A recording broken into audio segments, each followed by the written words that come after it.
The Radio Misfits Podcast Network.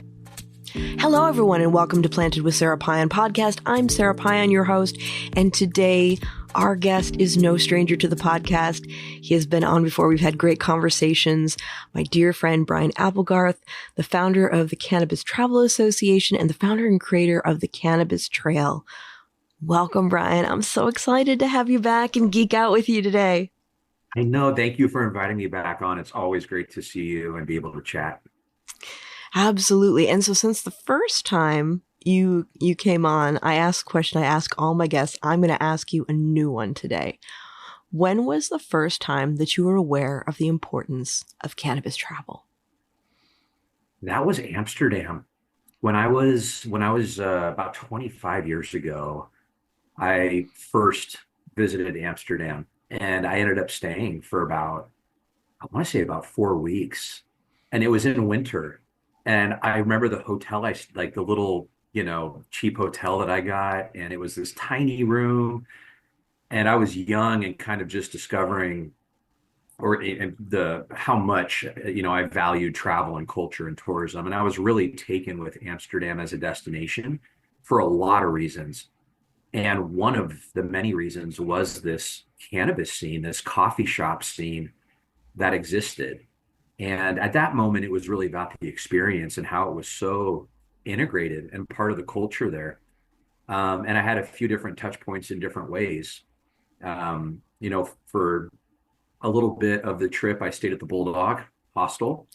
So I'm super excited that the Bulldog's on the panel in Berlin this year because it's like a full circle moment. So I remember walking into the Bulldog Hostel and staying there.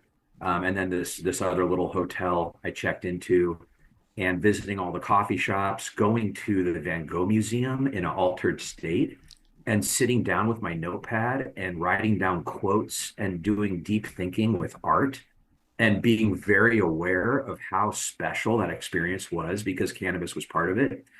So yeah, I think cannabis being part of the destination, and also what that meant from an experience point of view inside the coffee shops and outside. So yeah, that's when I really became aware. And then when I started thinking of it more in like a tourism economy context, that came later, right? Because you get older and you understand more about business and how the world works. And so that's more my orientation today, or it's expanded in that way. But yeah, the first impression was for travel was in Amsterdam. Yeah, absolutely. And your work in cannabis tourism, you're really ahead of your time because when you started doing this work, the landscape looked a lot different than it does now. There weren't as many states or countries, for that matter, that had cannabis programs. Right. Very true. Very true. What were some of the challenges with creating a narrative around it and also kind of coming up against some stigma? Because even though we deal with some now, it's nowhere near what we were working with back then.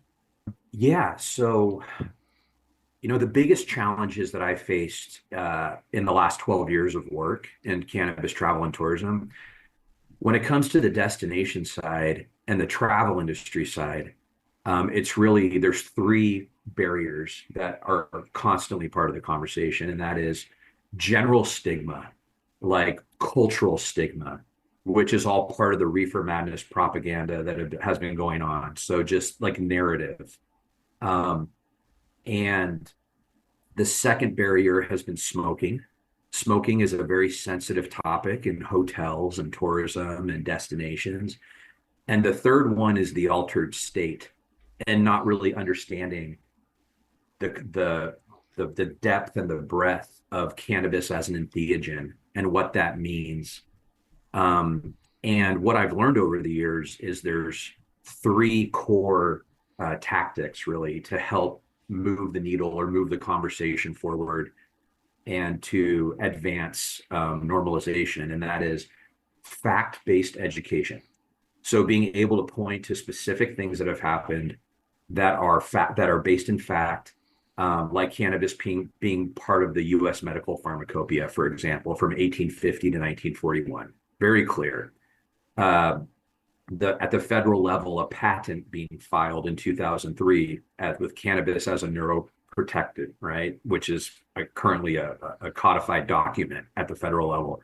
So these kind of fact-based education was a powerful tool. The second one is data, being able to talk about the audience and the consumer trends and look at in the travel industry, they look a lot at human movement data, visitation volume, hotel overnight stays, and tying all of that into a cannabis travel audience, which is very different than a cannabis consumer audience.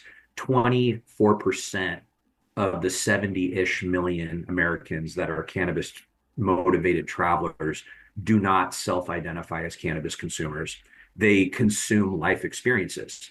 This is an example of this is somebody who would go on a cannabis farm for a tour, but doesn't smoke pot or doesn't take a tincture. But they'll also go on a coffee farm tour in Kona, but they may not drink caffeine or coffee, or they might go on a wine tour with their spouse, but they don't drink alcohol. So this is the travel audience. The third one is case studies. So being able to point to other destinations like Amsterdam, like Oakland, like Mendocino and Humboldt, like Santa Ana, that are proactively investing in cannabis tourism strategy as part of the destination brand and part of the destination experience. And they are including this new cannabis product because there's an opportunity there. And quite frankly, there's a responsibility there. You have businesses that are paying taxes. You have residents that work at these facilities and pay their rent. And you have these businesses that are part of the business community and part of the experience landscape. So destinations are waking up to that. So yeah, that's kind of, those are the three core barriers that I've had to overcome was smoking, altered state, and general stigma. Yeah, yeah, absolutely. One of the things I've been loving is it's not, like you said, there are people who are taking part in these experiences that don't necessarily consume cannabis, whether it's from their own curiosity or they're with a travel group of friends or with a partner that's an aficionado. A lot of these experiences are incredibly inclusive. Like when I think about, for example, the Bohemian Chemist, and the Madrones and the Brambles up in the Anderson Valley. Yep. Smoking is not allowed in the rooms. So Correct. It's nice because if somebody wants to go there, they know that the room is it's not going to smell dank and smoky. It's a beautiful place. And as my husband, who, toured for years and years and when he was with the Dead was, basically lived at the Four Seasons, says that, these rooms make the Four Seasons look pedantic. You have this like grown up, beautiful space to spend time, yet there's opportunity to consume and interact with cannabis in other ways, along with other things to do like wine tasting, having a dining experience, going for a hike. So you can have the best of both worlds without alienating one interest or another. Yeah, I can't agree more. And that's one of these very obvious things to people like me and you. Like there's a lot of different types of methods of ingestion and different cultivar profiles and dosing approaches and getting that information out in a really understandable way, not just for the consumer, but for the industry. Like I do a lot of industry level education and stakeholder level education because that for me, that's kind of where it starts. When you're working across industries, you got to start educating at the stakeholder level of this is the conversation today, and it's really exciting. And it's not just leisure, it's also medical travel, and it's cannabis events, and it's hemp events. Like I make it a point not to leave hemp out either, because that's such an important conversation in all this, down to the hempcrete that could be used to build hotels, right? So all those points of intersectionality are really important for the travel industry to understand at the global level, because tourism and travel accounts for about 10.2% of the global GDP that happens on Earth. And it's a hub and a spoke model, right? It's hotels, it's attractions, it's rental car companies, restaurants, to your point, culinary, tourist information offices. How are they adapting so they could provide information to tourists so they know what's legal, what's not, where can they safely consume, and what's, giving them a lay of the land. They call it wayfinding in tourism and travel. So yeah, that's where I exist all day, every day, is right at that intersection. Well, and you brought up an interesting point.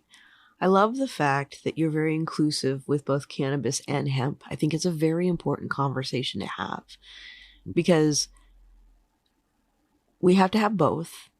They reside peacefully with one another as long as human beings, we don't create complications. And the Right. fact of the matter is that the more we work together, the more opportunities we have to drive better policy. But also with the hempcrete side of it, for people who have environmental sensitivities, there is something to be said for hempcrete buildings and alleviating some of those issues.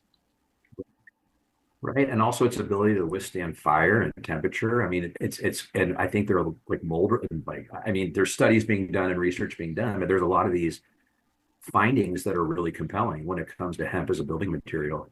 And I totally agree with you about the hemp and cannabis thing. I mean, part of the old legacy activists of this cannabis movement and this hemp movement were like Jack Herrera, right? He wrote The Emperor Wears No Clothes, a book that clearly outlines all these incredible ways that hemp can manifest and support a more sustainable, balanced world. Cannabis as well. And I think that's something really interesting about where the movement's at, is there used to be more of a united front where, getting the information out, getting safe access, but getting this plant, hemp and cannabis, right? Same plant, into people's hands was the goal, was to widen access and to get this plant out into the world so people could heal and there's a better balance of well-being and wellness. What's kind of disheartening to see today is I believe the compass has shifted a little bit, where now it's not based on safe access and serving the plant for some of the people in the space. It's about keeping people out, more for me. And it's not really about getting the plant out and widespread in a smart and safe way to the greatest population. It's about carving out your piece of the pie and having different driving factors than the original people who started this movement. And it was very much based in humanity and compassion. And I wish that the cannabis and hemp industries could coexist a bit more, and that there could be a place for hemp to be very readily available, wide and far, at very low dose levels of activated THC, but with full spectrum formulations to really power wellness and healing. Because at the end of the day, when we look back at what we build here as an industry globally, getting this plant out to people so they can have a higher quality of life is the highest expression of what we all could do. So when we start hating on each other or strategically, posturing in some way, whatever form that takes, I think that we're losing track of the original North Star of what this movement meant, which was compassion and sustainability and balance. Humboldt Family Farms is rooted in the legendary hills of Northern California, where cannabis isn't just grown, it's lived. As one of the top sun-grown cannabis brands in the state, Humboldt Family Farms represent a collective of multi-generational family-run farms deeply committed to sustainable practices, environmental stewardship, and the craft of cultivation. Every harvest reflects decades of knowledge and a deep respect for the land, the plant, and the people who enjoy it. Now, they're partnering with Surfer Magazine and Embark for a first-of-its-kind collaboration, the first time in Surfer's 65-year history that they've ever partnered with a cannabis brand. The drop includes Humboldt Family Farms' iconic Maui Wowie flower and Hawaiian Fanta pre-rolls. You'll find the collab exclusively at Embark locations across California, and a limited number are dropping as part of Embark's weekly Getaway Bag series, a fresh tote every Friday packed with California's best cannabis. And it sells out every time. Embark has earned its place as California's most trusted cannabis dispensary, but they're not just selling cannabis. They're creating experiences that connect people to the plant and proving that it can be a force for good. They're pioneering what normalization looks like, bringing legal sales and consumption to places no one thought possible, like the California State Fair and Cali Roots. This summer, they'll do it again at Dead & Company's 60th anniversary in Golden Gate Park, followed by their 5th year at Outside Lands, with Humboldt Family Farms right alongside them. Every Embark location gives back 1% of sales to its local community, helping fund youth drug prevention programs and logging thousands of volunteer hours across California. A collaboration like this with Surfer Magazine and Humboldt Family Farms is an extension of this mission. It proves that cannabis can exist in mainstream culture, that it belongs in iconic spaces alongside one of the most demanding sports in the world. This is what progress looks like. For more information, visit Humboldt Family Farms at humboldtfamilyfarms.com, Embark at goembark.com, and Surfer Magazine at surfer.com. Yeah, I agree. It's the scarcity mindset and coming from that place of fear, which I think we're seeing a lot on both sides, is very divisive.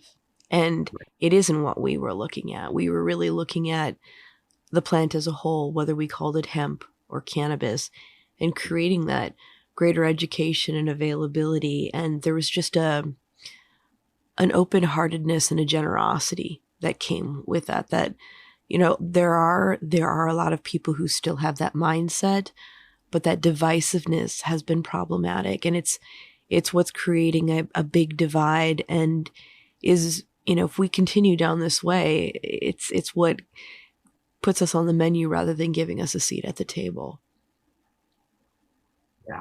Yeah, no, I hear you. Like, that unified voice is really important. It really is. It really is. And there's room for it all. I think one of the things that we just need to consider is, you know, the way they're being looked at is on two different sides of the spectrum.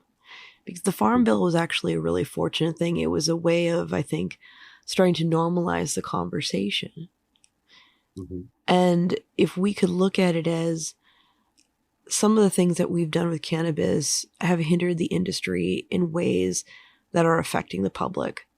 And some of the regulations and the high bar to entry have created a very rich traditional market, which also impacts safe access, because there are no controls over quality of product and things like that. Even though I'm sure there are people that are in the traditional market that are doing things with the best of intentions and do have, you know, good quality flowers and what have you, there's always a chance that it doesn't. And we're dealing with that same thing in hemp because the controls aren't as good. So if we could have better controls with regulations with the hemp market, the policies and regulations that have been driven by stigma and cannabis and meat in between, I think we could have a really healthy market for both and really look at how it really is one industry. It would just be different sectors of that industry.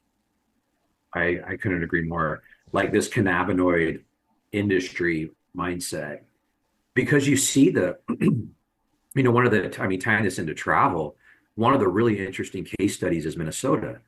You know, they essentially legalized hemp, 5 milligrams or less. And if you look at the 4,000 plus hemp licenses that have been deployed throughout the state, you see hotels, you see spas, you see people that are offering low-dose cannabis beverages and edibles and topicals and things like that in a very mainstream setting, which really gave the travel industry a new tool in the toolkit to be able to offer these wellness beverages to, you know, in a mainstream consumer setting, because acknowledging the stigma that's very strong around cannabis in general, as well as smoking, there's a large part of the population that don't want to go into a dispensary or don't want to be around anything related to smoke or cannabis because of the stigma and the smoke. And being able to meet people where they're at, if that's through the hemp industry, great. Let's meet them where they're at. But to your point, let's have it be on, you know, have parity, have safe tested products, have a controlled supply chain, be able to include other industries in this, so it makes it more accessible in a wider way, where it meets consumers and visitors and travelers where they're at. And in my opinion, there should be, like, as Minnesota has proven, a lot of the craft beer scene there, I think it's almost 20 to 25% of the craft, like, beverage sales now are cannabis beverages or hemp beverages. And that just proves the model yet again, that there is, I mean, when you start looking at the drop in wine and alcohol, I mean, there's a lot of shifting happening in the beverage sector in general. And I think we all know that it's going to continue to evolve rapidly and change. but having the cannabis and hemp industry on the same page with this would be a win for the plant, most importantly, and for consumers and travelers. Absolutely. Absolutely. And it's a great model to look at, like to see how it's working out for them. I mean, it doesn't seem like there's any complication. So when we're and alcohol in the same room, my God, it's like, well, educate people, because we've done a lot of work on educating people around, and I always hate to make the comparison, but since we're talking about them in the same room with alcohol, like when we were in health class, they talked about a shot versus a pint of beer versus a glass of wine. So you don't have people going out and, I feel like the fear around cannabis being used socially in public with alcohol, if you put it in perspective with alcohol use, it makes it sound like people would go to beverages and more, grab a bottle of Everclear and chug it. And we know people aren't doing that. Yeah. If we have these conversations and we actually help people with this safe container for experimentation, we don't have problems. We can be trusted as adults. Yeah. Yeah, no, I fully agree. And I also think of, the maturity of the alcohol industry. And you have this understanding. I mean, I grew up with one of the kind of tagline before liquor never been sicker, right? And from my own experience, cannabis consumed prior to having an adult beverage or a beer is completely compatible for someone like me. And now, on the other hand, if somebody is over inebriated or intoxicated with alcohol significantly and then decides to take cannabis, that's where that warning should lie. But to throw all of it out together, like the baby out with the bathwater, I think for me, that's inaccurate. I feel like actually consuming cannabis prior to having a beverage is totally warranted and works well for someone like me. But the other way around is a little bit more risky. Oh, the other way around is I've had that experience, and you only have to have it once. Yeah. It's not fun. Yeah. Yep. Yeah. But actually, speaking of that, so when we look at like the European market, we look at Amsterdam, we look at Spain, which it's, recreational or adult use isn't legalized, but there are private clubs. We have people that are going to these destinations to experience cannabis, to, whether it's mostly it's in hash, but sometimes it's in flower. People are excited to do it, but we're also seeing these governments getting really frustrated because tourists sometimes don't behave. And I think that's one of the biggest things, is pushing stigma and getting places like Amsterdam to be like, hey, maybe we don't want anyone but the locals to have access. And then it goes back to my favorite thing. And that's why we can't have nice things. It's about this to shift the narrative and to shift people's not only perceptions, but behaviors. I guess the basic question is how to be a good cannabis tourist, especially when you're American in a foreign country. Yeah, no, that's a great question. I think it starts off with being aware of, kind of the laws and what's accessible and possible in that country. So from the traveler point of view, it's traveling with respect. And that comes down to like, where are you smoking and who is it impacting? But it also comes down to cultural sensitivities. And this is something you'll see in some of my work, especially with the Emerald Triangle in these regions, where there's a lot of PTSD around outsiders in general. And, if they hear a helicopter in the distance, there's still a real kind of response physically that happens because of the fear. And when you ask questions about living under prohibition, there's a lot of emotion and a lot of real life experience that really impacted people in a really profound way. And so there needs to be sensitivity in general, whether it's smoking in the right place or whether it's being in a legacy producing community, and approaching it with care and kindness and compassion and following the lead of the community and folding into the culture. I think like meeting the culture where it's at and being a good visitor is really, really important. Um, from a destination level, I believe, let's talk about Amsterdam. You mentioned Amsterdam. They kind of, I think they kicked up this tourism model. I believe it was in the 70s, and it was this quasi-legal coffee shop model with, not a real supply chain intact, but it still exists and it served the need and it worked. So, and then you have the tourism data behind it. Like there's a data set I found, I believe it was from like 2015, where um, 1 in 4 visitors to Amsterdam went into a coffee shop, 1 in 4. And 1 in 10 actually cited cannabis as the driving force behind their booking to go to Amsterdam. And the way that destinations and look at this is this experience product, whether it's a wine tasting or a cannabis cafe or an art gallery or an event, what is the destination driver? That's really the primary reason people are pressing that booking button and booking their hotels and committing to spending some of their travel budget every year on Amsterdam. So basically 10% of the travelers in that Amsterdam welcomes is directly due to cannabis being present and being a mature product, with 25% of all visitors wanting to go in a coffee shop and experience that, which is significant. Now, what does that mean from a destination lens? It means that there's a responsibility. You are responsible for being a steward of your community if you are a destination organization. And that means that you need to be inclusive. It means that you need to look at your destination as ever evolving.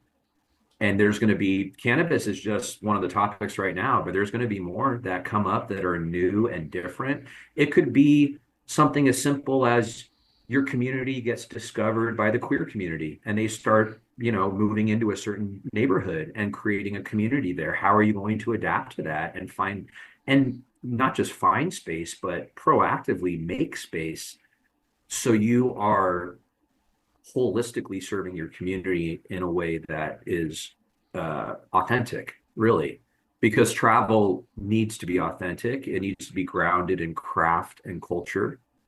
And you need to identify the experiences and the talent that is local to uplift, because every destination has something special about it when it comes to brain trust, intellectual capital, experience. And that is part of the role of a destination organization, is uplifting. There's a lot of talk in the travel industry about uplifting community vitality. And there's some guiding infographics and content that really is the North Star of the destination organization travel industry.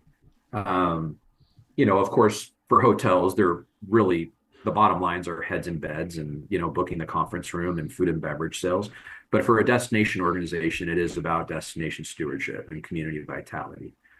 So that's part of what I love about my job and my career, is like, I really get to live at the intersection of these different conversations of how do we work together, meaning the travel industry and the cannabis industry, to understand who is the coalition at that intersection of the experience economy, of the tourism track, and how does that exist and evolve in today's world where there's a lot of legal hemp and there's a lot of legal cannabis. And human beings are consuming it and interacting with it at a cultural level in all sorts of ways, which was kind of what inspired the cannabis trail. It's, what is the first step? When I was looking at California, born and raised, what is the first piece of infrastructure that we need here to start grounding this new travel trend? And for me, that was the cannabis trail. That's why I started building it and conceptualizing it, because it tells the story of how cannabis and hemp have been part of California's evolution and cultural heritage and how it exists today. And that goes back to the missions where there's hemp artifacts in most of the California missions. The first hemp store in the US was in Southern Humboldt in Garberville. There's, urban communities that were targeted during the war on drugs, and their community has really important stories to tell that tie into the kind of the prison complex and how that has evolved. And What about the hippies and the beatniks and the Back to the Land movement and the queer community that took cannabis to help address the AIDS epidemic? I mean, this is part of the fabric of California as a destination, and other destinations have their stories as well. But, you know, I would encourage anyone that when you think of cannabis tourism, think of the culture and the craft. And those are two really important tent poles to the entire strategy when it comes to tourism and travel. Yeah, absolutely. Absolutely. And when you're looking at, cannabis, tourism, and travel, there are a lot of different experiences to be had. Like whether you're somebody who likes to geek out on the history and experience that. There are, like in California, we have the Cannabis Trail, which you and I did some traveling on last year. And it was really cool. It was beautiful. And one of the things that I noticed as we were going through was, going back to, the term that you used, experience economy. Right.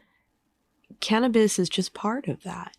And the sensory enhancement for those who partake travels on to other experiences, whether we're talking about going for a hike, watching a concert, experiencing local food, especially here in California where our produce is so amazing. And there are other states that have that as well. We look at, this past year, a report came out that Michigan had higher sales than California. Well, guess what?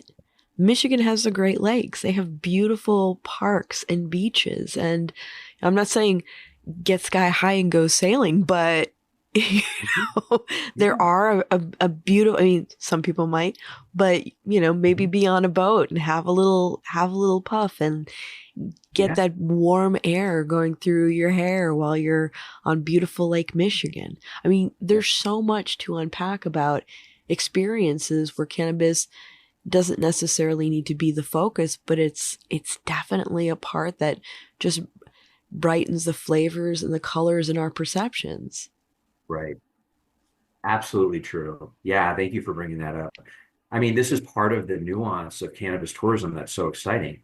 I mean, so let's take the cannabis trail, which we've talked about a little bit. Mm-hmm. Along the trail, you have cannabis shops, cannabis lounges, you have points of interest, like visiting Dennis Peron's Castro Castle. You also have farms like the Bohemian Chemist and Huckleberry Hill, and even our lodging partners like Soul Spirit Farms, or Five Sisters Farms. So it's that cultivation side. Now, as part of the lounge experience, we always like to position cannabis as kind of an enhancement tool for an itinerary, right? And this is in my work, you'll see this not just the cannabis trail, but with any destination, it's this effect pairing method. And what the effect pairing method is essentially this: as wine pairs with food, cannabis pairs with activities and experiences. And then it gets into mindset and setting for beginners with some science behind it, right? So now it's talking not just about mindset and setting, but it's talking about, okay, well, now with that in mind, what is the cultivar that you are imbibing or using or consuming very intentionally? And that word's really important because cannabis is an entheogen. Intentionality is extremely important because cannabis will bring you into the present moment. That's one of those through lines, is if you consume cannabis or hemp with an activated kind of THC or cannabinoid component, it has the ability to really bring you into the present moment or flow state where time and space dissolve and you feel incredibly present in whatever activity you're doing, whether it's a hike on the coast, whether it is watching a beautiful Broadway performance in New York, whether it is going to the Van Gogh Museum for me in Amsterdam. That was like such a transformational experience, because whatever I consumed that day, I was young at that time. I was whatever was rolled. I was like, I'm gonna smoke and go. But I was in the perfect mindset for that setting where it really was just really profound. So how do we start creating a framework that encourages that and is a guide to that? So the effect pairing method is something I've been working on for years. And it's basically a beginner's how-to guide that pairs cannabis with activities and experiences while on vacation, specifically, to your point, culinary food, arts and culture, and nature. And the data that, I mean, I've been studying the cannabis travel audience since 2019, and the data shows that this cannabis travel audience has an awareness of cannabis as a pairing mechanism for enhancing the senses, the taste, the texture, the flavor, um, provoking thought, creativity, inspiration, um, being more aware of the trees, the leaves rustling in the trees, or the sunlight coming through the redwoods, or the breeze coming off the ocean, or doing a redwood bathing experience while in an elevated, flow state. And this is all part of what makes that entheogenic travel vertical so unique, because it's so sensory intertwined, I guess, where yeah. And then I think the real beautiful part about that is the essence of travel, right? When anyone travels, or at least most people, you're inherently open to new experiences because you're a stranger in a strange land, so to speak, right? Or another kind of travel phrase I love is when in Rome, do as the Romans do, right? So you're Right. open, you're predisposed, your mindset, the way that you're interacting with products and spaces when you are a traveler, and that's your identity for that week or 2 weeks or month or however long you're there, you're predisposed to a more open mind and a new way of being. You're also willing to throw down a little extra cash for that while in Rome, smoke the herb. That's the award-winning herb from XYZ. So different.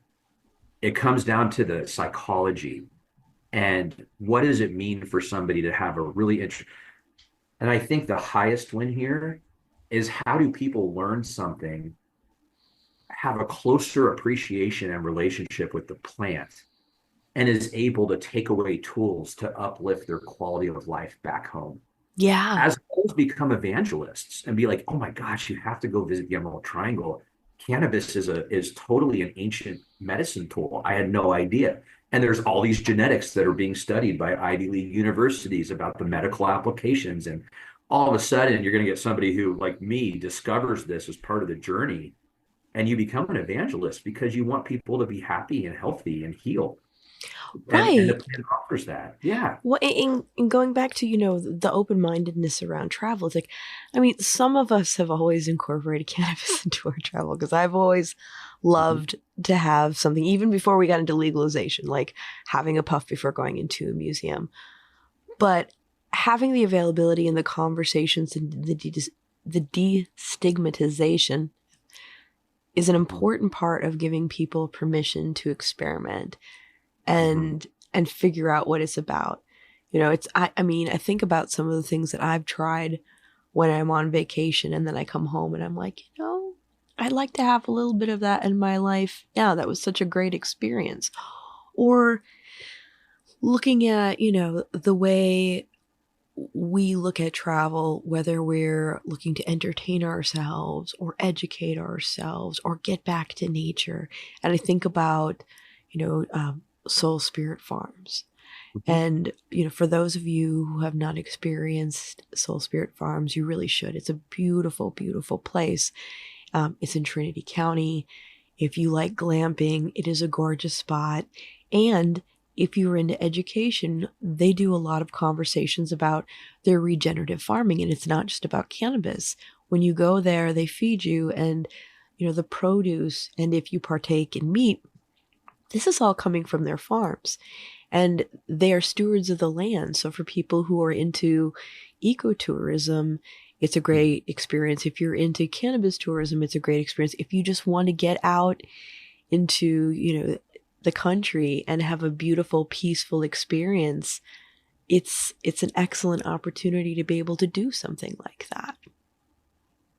It is. And I would say, I mean, I consider myself pretty well traveled. And it's because I just got addicted to culture. And I loved experiencing from a young age, how did human beings live? And Right. and all around the world, because you start learning that there's a lot of ways to exist in this world and to experience a life. And where I'm going with that is when I started rediscovering Mendocino and Humboldt. I went there when I was a kid on some like outdoor education stuff and ropes courses and whatever. But as an adult, I went back up there. And then again, this was right when I started getting into cannabis tourism. And wow, what a culture. And I don't mean just cannabis. It is people, it's from the back to the land movement, the intentional communities.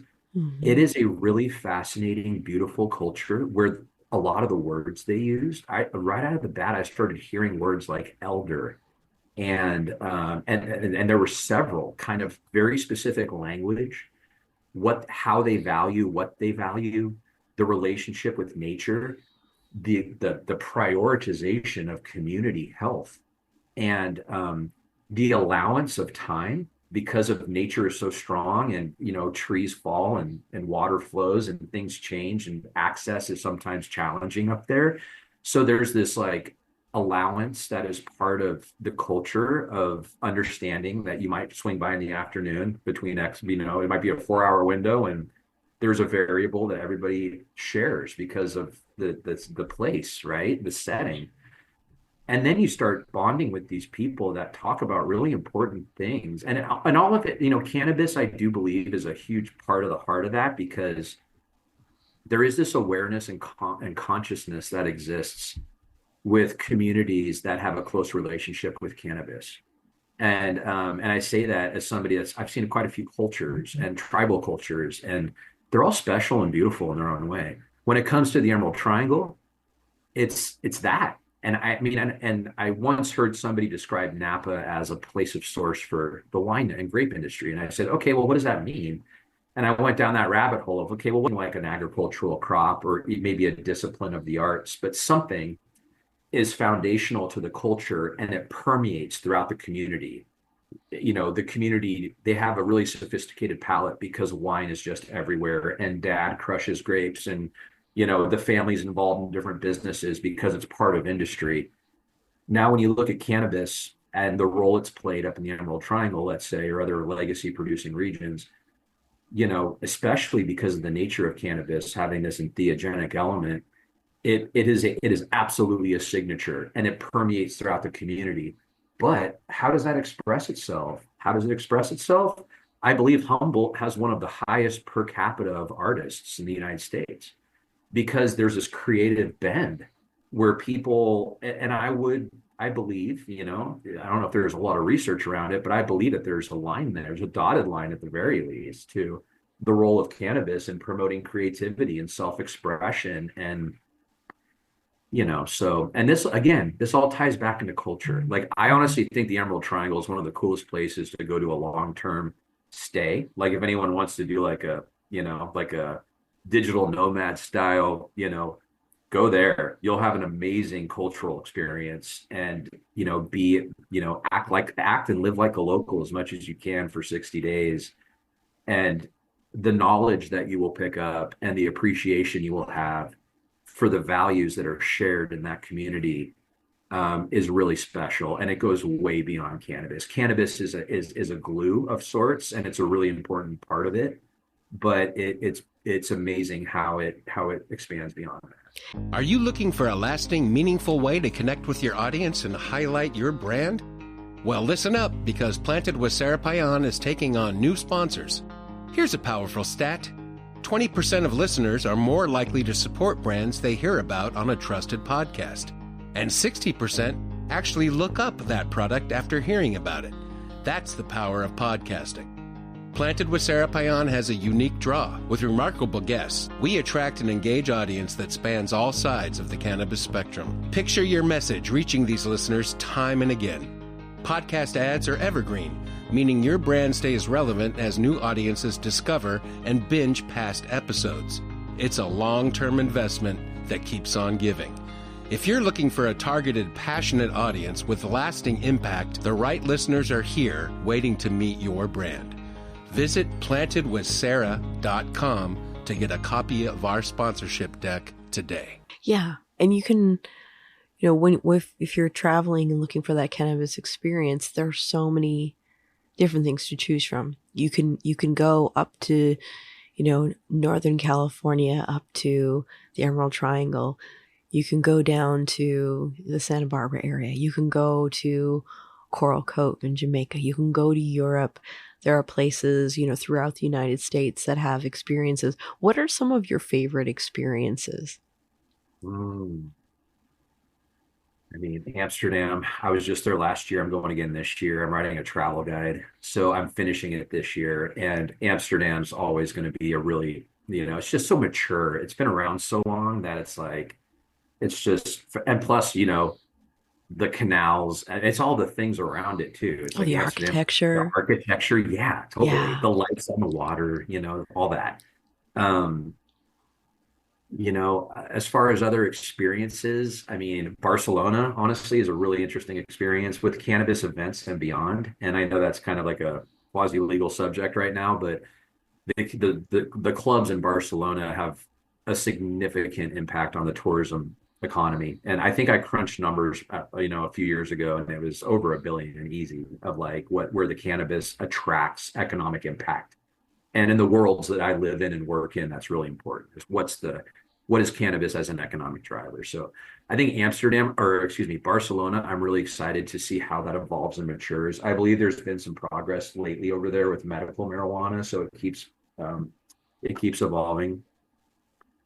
I do believe that California has the most compelling experience today. The clubs of West Hollywood Oh, are incredible. You yeah. have It's Amsterdam 2.0 is what I call it, or the California version of Amsterdam, where it's almost like a Michelin star experience.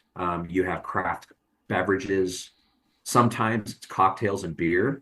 There's a place right here by my house where I live in the Coachella Valley that is a native indigenous lounge called Red Falcon, where they have their own craft beer right there alongside food and cannabis, all in one environment with a beautiful large screen TV where they show films and football games. And they have a little place in between the shop and the lounge for live music, acoustic performances. It's like a venue.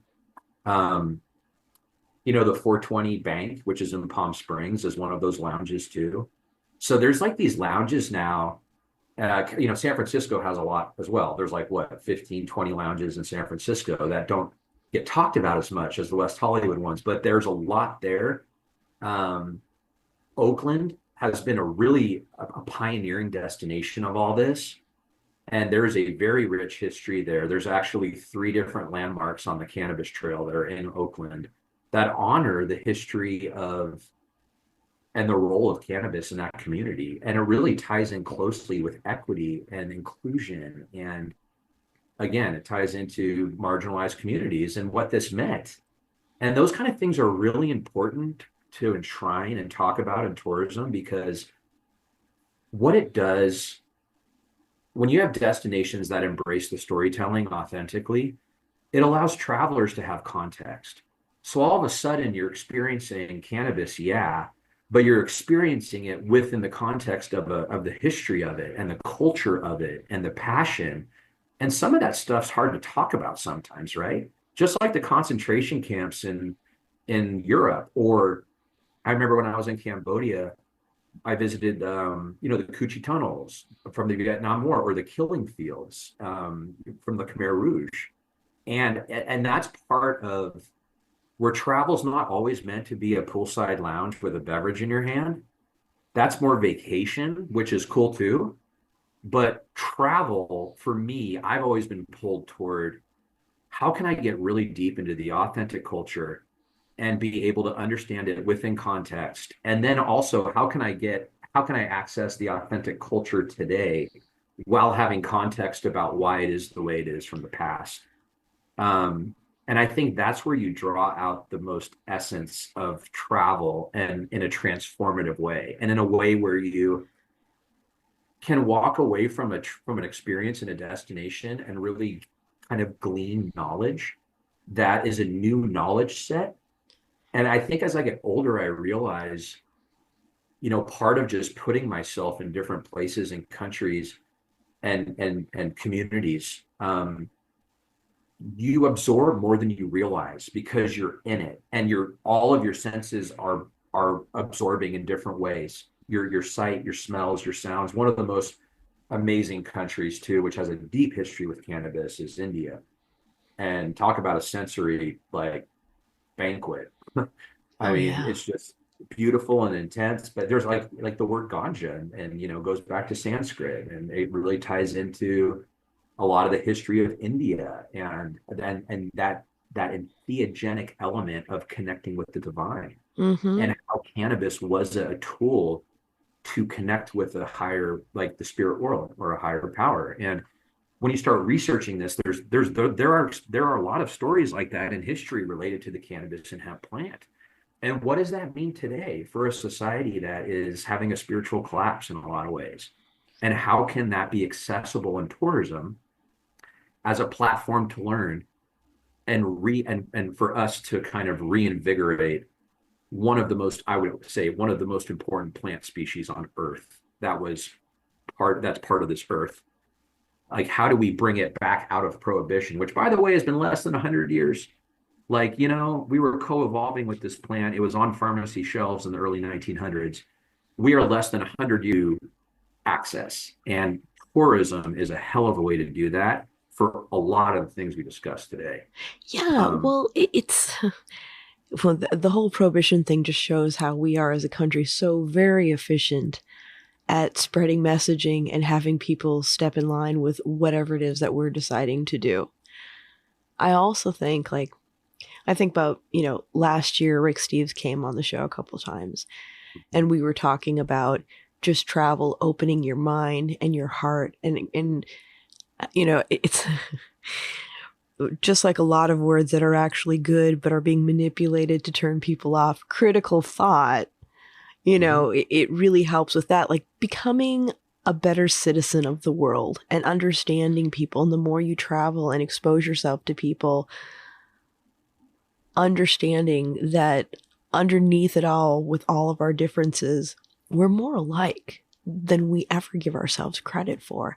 And so how does that bring greater compassion for people in the world and for acceptance and appreciation of other people's cultures and respect? yeah, yeah, big questions, right? Yeah. Especially today, because it ties into education and cultural fabric. And like, what are the shared values that we are together nurturing as a community? And every community is a little different, because Mendocino is different than Texas, which is different from Africa, right? Or Right. whatever. And this is, as I think that's also a fascinating discussion that really ties into tourism, because if there's ever a time where we are co-creating a new version of the global culture that exists today. Wow. If you think about the advance of tourism and not even tourism, travel, like airplane innovation, right? Like that's pretty recent history, and now we have the internet and communication at our fingertips. And I remember when I was a kid traveling over in Europe, you had to go to an internet cafe and you blocked the afternoon and you would put quarters in a machine just to send an email off. And it would take so long in some countries because dial-up was so slow, if they even had it, right? So what does it mean as we get so connected as a world, where we have to kind of, and I know the UN works hard at this, right? You have the 17 UN Sustainable Development Goals, which are a great North Star for people to look to in general. But how do we create a global culture that's grounded in compassion, sustainability, this human element? And I feel like we're witnessing history every day, because we live in a time where that's like really what's at stake. Is, let's imagine that Earth had a brand, right? And what is that destination brand to the universe? And what do people say about planet Earth when they're thinking of visiting us? That Right. sounds crazy, but that's kind of how we have to start thinking as a global society, to say, how do we understand what the finite resources are and what are we prioritizing as a global population? And what is that? And then what is the role of travel within all that? Visitors as part of the formula for a community, you know? Right. And not looking at the world with such broad brushstrokes. Like, I've seen several, my father's from Iran, and, a lot of people are frightened of that country, and there's been a lot of turmoil. but I've seen travel videos about people going there and realizing even though their government has some problematic things to it, the people themselves are wonderful and they're welcoming and they're hospitable and there's so much history and things to take in. Having that kind of travel helps people have that critical thought to differentiate between the people and the powers that be at that present moment. And that's a really important thing to understand as well. Mm-hmm. Yeah, I mean, you're touching on like access to travel, Mm-hmm. right? Like having the barriers, and because that is a tactic, right? Of like, how is the world going to evolve? And I also love that you touched on Eastern, right? So like, you have this Eastern Western. What does that look like for integration? Mm-hmm. And because there's, I mean, shouldn't we all approach things with a little humility of like, well, there's always a space to learn and like come up with a better formula that we create together, taking strengths from both, and knowing that it won't be perfect and we'll have to keep fixing it and keep fixing it. That's part of evolution, right? Like you've got to keep assessing and understanding. And that's, that kind of ties back into a lot of my destination clients is to be able to be a student country, you know. And of course, it's a really important role. It's also very challenging, and it's something that where people do need to show up though with integrity, and they need to invest in being aware, and they need to handle with care, because at the end of the day, you're dealing with humans and people that just want to live a life and have a life of quality, and cannabis and hemp open up a lot of opportunity to stimulate those discussions. And also looking back the last 10 years of work I've done, it's funny. I was looking at, well, there's been a little bit of marketing and branding here and there, but a lot of the stuff I've done has been destination stewardship. It's been educating, it's been data, it's been trying to bring the conversation current so we can actually talk about how can this uplift our community. And I mean, I've even seen destinations where the wine and the cannabis are like butting heads. And it's like, we got to find synergies here. These are both agricultural crops. And there are strategies out there where they totally can evolve into this next era together and complement each other. And the data even shows that. It shows that a wine enthusiast typically is very interested in trying some cannabis beverages and cannabis products. And, and what does it mean for, God forbid, cannabis to be a precursor in a very intentional way to an amazing wine tasting, because it makes the flavors and the palate more sensitive and vibrant.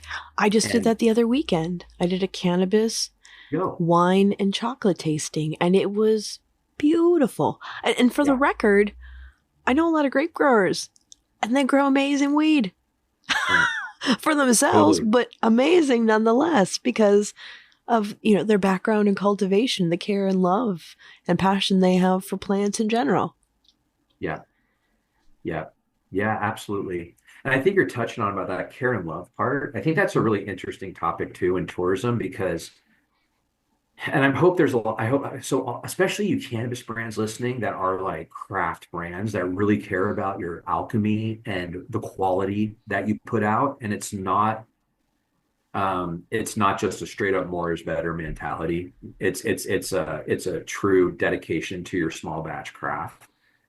Tourism is for you. I just want you guys to all know that, you guys and gals to know that travel is all about placemaking, culture, and craft, which starts with, what makes this place special. Let's talk microclimates, which, like in California, for example, Mediterranean climate, cannabis and the cultivation, especially the outdoors, obviously, is an excellent opportunity to remind the world California's got great weather up and down the coast. We have all kinds of different microclimates. We have different grape varietals. We also have different cannabis varietals. So let's use that as a megaphone to remind the world how special California is when it comes to our landscape, terroir. That ties directly into cannabis craft, which then, why does Emerald Triangle have so many seeds? Because there's a story about the hippie trail, which is a total travel story, where all these hippies went and brought back cannabis seeds to Northern California. So there's a really deep genetics bank. They call it the Emerald Triangle. A lot of people call it the Amazon of genetics when it comes to cannabis.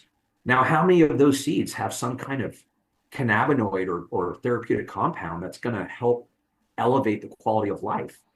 of somebody, whether it's anti-inflammatory, sleep, goes on forever. We don't have enough time today. Now, what does that mean when it comes to the farmer who grew that cannabis and was a steward of it under prohibition? And you think of all the tunnels from, look, there's so many alcohol prohibition tourism products, right? Chicago, New Braunfels, Texas has all these tunnels that connected the underground bars. I was just on last year, I went to Alaska, and they were talking about how bootleggers used to go, and they had a trap door where they would put it up through the dock. I went and had fish and chips in Alaska, where it was the very first flight ever that landed was Alaska Airlines, right? The airline company. And they were the first flight ever to transport alcohol and to like do an official like bill of title or whatever it was to get this alcohol to this place. All these stories are going to happen in cannabis too. This is prohibition storytelling. And then it comes into something that gets left out a lot, which is the alchemy, right? Like you have these, typically it's women, but there's a lot of men too. It's working with the plant, making tinctures, salves, understanding how to treat people with the plant in different product forms, right? Juicing, like raw juicing. Some people juice the plants. It's this whole kind of untapped experience when it comes to that. So that's all part of that craft and culture. And of course, the war on drugs, CAMP, for those of you who don't know, the campaign against marijuana planting that happened, that was the helicopters. It was the largest, the Emerald Triangle was targeted. It was the largest kind of official military force that ever was deployed against American citizens. And that was that's part of cannabis history. And the Emerald Triangle, there's a lot of stories about why it's called the Emerald Triangle, but there was an operation that was a military operation in 1985 called Operation Emerald Triangle. And, I always think about the pink triangle for the queer community of how you reclaim that, and try to turn it. And so I look at the Emerald Triangle with a little bit of, again, that cultural context of, okay, you want to call us Operation Emerald Triangle? Yes, we are the largest cannabis producing region in the world, and we have some of the best weed in the world. And now it's a region that in the next iteration is going to be known as, and continue to be known as, a premium place of source destination for cannabis craft and culture. This episode is brought to you by Fat Nugs Magazine, a global perspective of cannabis and stoner culture as a bridge to the rest of the world. Right now, you can join Fat Nugs Magazine, Beard Bros Farms, Freedom Grow, and Jailed for Weed in the upcoming Prisoners Edition and help spotlight current and past cannabis prisoners and their stories, because no one should be in jail for a plant. Find Fat Nugs Magazine's beautiful print copies at your local dispensary, fatnugsmag.com, and on socials. Cannabis culture welcomes us all. I can't wait for the day that we look at that. Well, I think you and I do, and a lot of our colleagues do, but when the general public looks at those small farmers, those craft farmers with the same fondness when they come visit California and they go to Sonoma, Napa, some of our other wine regions in California, and they get excited about discovering these small wineries and having that excitement about discovering these amazing craft farmers with so many stories to share.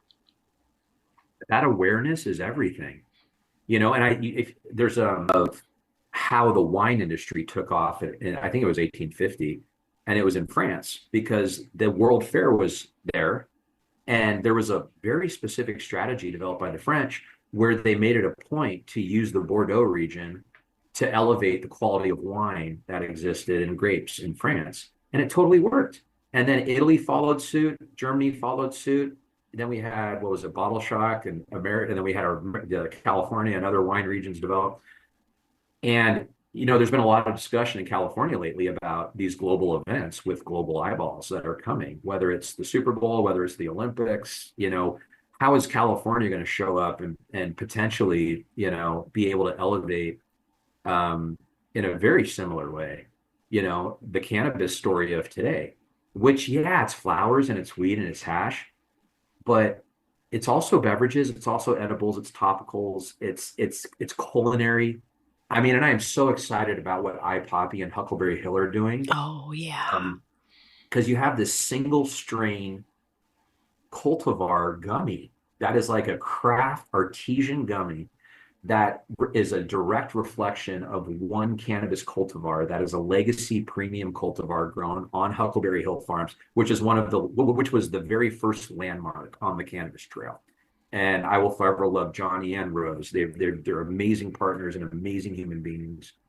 And now they've partnered with these very innovative, smart, wonderful people, iPoppy, and they're putting out these artesian gummies. So now it's not just THC, CBD, here's the ratio. It's, hey, buy this gummy and you're going to taste that cannabis plant and it's going to give you the effects of that cannabis plant and you don't have to smoke it.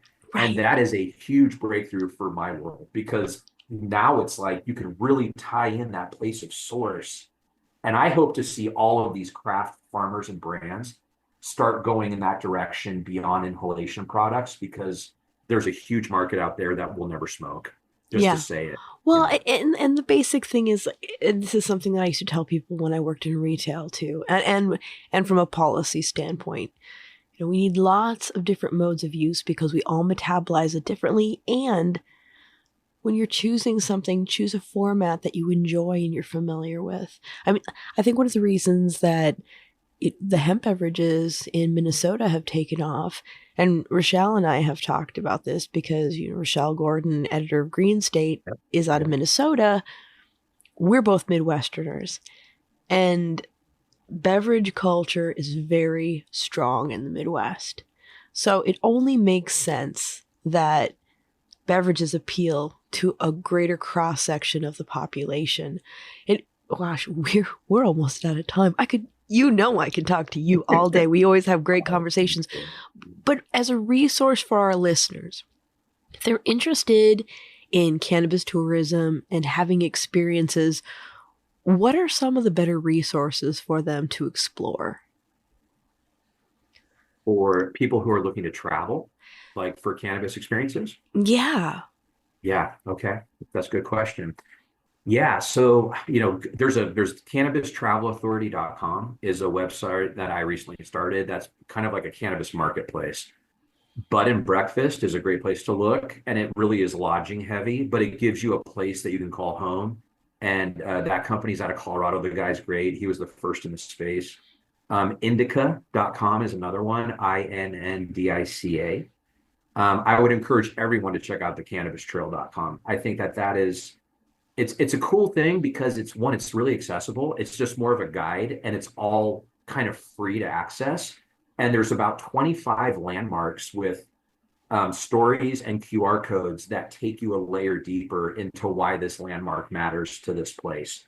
And it really gives you, once you travel the trail, whether you travel all of it or even just a leg of it, you're going to have this context of culture that's going to really elevate anything you do cannabis wise. And it's also going to tell you a little bit more about California's cultural heritage in general, because it's not just cannabis specific, it's humans, right? It's humans and their environment and that relationship. West Hollywood, I'd be, remiss not to mention them. I would argue West Hollywood, if you're looking for like the new age, like I want to go to a cannabis destination, like West Hollywood's hard to compete with, and that for travelers that are seeking that right now, they have 4 very cool cannabis clubs. The other one is the Coachella Valley, like where I live. It doesn't get a lot of love, but one is it's like a world-class destination before cannabis came here. And now it has all these lounges that are right in the middle of like downtown Palm Springs or Coachella. And there's 9 different cities, each with their own vibe here. And it's really unique because it's kind of like a desert destination with mountains. The light and the sky here are epic. Like you could just smoke a joint and sit outside and be good for the day if you wanted to, or you could go hike to an oasis with palm trees. Really beautiful native indigenous storytelling here too, very cultural. I also believe that I'm really drawn to New York. There's one other state I really want to work in, and that's New York. And it's because I just love the arts and culture and the theater. And I think that's going to be a really fascinating a destination to keep your eye on. I don't know if they're there yet from a super mainstream, but the travel agency, I haven't met the owner yet, but they do some really cool stuff. And they just launched a program with the theaters of New York where they're pairing cannabis with like shows, like it's like an official partnership kind of thing with this effect pairing, but very New York style, where it's directly between this one cannabis shop called the Travel Agency, actually a great name, and then the arts and culture scene of New York. So, and I guess the last thing I'll mention is like anything in nature, like nature, even in the data that I've been doing for the last 5 years with MMGY, one of those data points that always comes up is nature-based settings, right? And I think that, cannabis is nature. I think that being in the present is really powerful. Cannabis can help facilitate that flow state. So any kind of natural environment, I think, could be really, really grounding for people, especially in today's world. And having cannabis as part of that nature-based experience is kind of it's going to be a good experience. Yeah. Well, I think we've given our listeners a lot of information for those of you who have enjoyed travel in the past. Here are some new ideas for people who are curious. This is a really great way to dip your toe in the pool, get out there, experience things. There's so much to check out, so much history, food for the senses, food in general. Yeah. And the stories of these farmers. Brian, how do people follow you on social media? Yeah, today the best way to follow, if you're on LinkedIn, if you follow Brian Applegarth, that was where I'm most consistent. And quite frankly, I get lost with social media. So like I stick to that and I don't even do it right. But that's the best place to kind of keep track. I also am on Instagram in a few places. I'd encourage you to follow the Cannabis Trail, which is at the Cannabis Trail. I have two other Instagram handles. One's at the Ganja Traveler and at Cannabis Travel Authority. Those are younger channels, but they're continually emerging. They both have websites as well, by the way, the Ganja Traveler and Cannabis Travel Authority. Yeah, I think those are, and the Cannabis Trail website, www.thecannabistrail.com. Also, brianapplegarth.com is my B2B. So if you're like a business that wants to learn more about and see case studies, the work I've done, and I have worked with destinations a lot. I've also worked with a lot of cannabis companies and helped lounges become attractions and have programming and helped retail shops tap into the cannabis of that cross-industry partnering that happens. So any and all the above. But I'd say if there's one, I would hit me up on LinkedIn, follow me on LinkedIn. That's the most consistent. I do have a LinkedIn newsletter called the Cannabis Travel Newsletter, which sometimes is monthly, sometimes is weekly, sometimes it's once every, it kind of depends on my plate. I'm trying to get better at that. But that's another part of that LinkedIn space that you could subscribe to if you're interested. Awesome. Thank you so much, my friend. It's always a pleasure spending time with you. Yeah, I've been a fan of you for years. You know that. So thank back you, at you. Yeah, well, all the work you do is incredible, and you're a staple, and your voice is super important. And thank you for how you contribute to the industry in so many ways, this podcast and beyond. So thanks for having me on. And everyone, remember, if you like listening, please give us a review, share it with a friend. Let us know what your favorite episodes are.